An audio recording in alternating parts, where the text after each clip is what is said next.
тай өстүрүү боюнча бир айта кетпейсизби? Тай өстүрүү боюнча мисалы, например, сиз 1 жашка чыккан тайды алдыңыздар үйгө. Улуу, эми зорго карматты или үйрөнгөн эмес да, жипке дагычы. Ал тайды үйгө алып барганда биринчиден жылкыны өзүңө жакындатышың керек.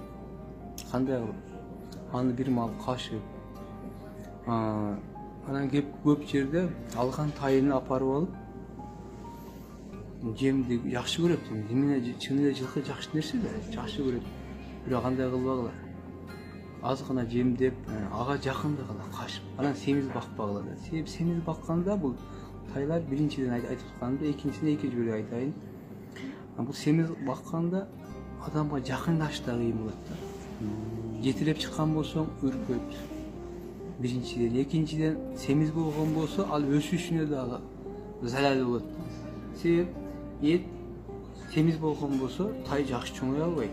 Семиз болсо сөөктү кысып коет да, кеңири чоңойбойт. Ошон үчүн орто эт менен баккыла деп баарын айтты айтам да. Орто эт менен бакса, ошол тай жазга чыкканда обязательно көккө коюш керек. Көккө коюш керек. Ошондо кайра ошо тай көккө чыкканда дагы аркай түшөт да, кайра эт менен сөөк чогуу кеңейип, кеңири чоңойот. Анан мен өтө семиртпеге деген мингенге да жакшы, жаман адаты болбойт. Ошол тайды күндүгө 2 маал же 1 маал кашыганга үйрөтүш керек. Аябай жакындайт силерге. Ошону мингендер дагы жакшы жүрөт. Орто эт болгон болсо, семиз болгон болсо, же бир жерге үркөй калып, же бир жерге таштай калып, өзүн жаман же майып кылып алышы мүмкүн, или жаман үркмө адат кылып алышы мүмкүн да. Ошон үчүн орто эт менен багып мингенге да оңой, жүргөнгө, өзүңө көңүлүңдөгүдөй тарбиялап алышка да оңой да.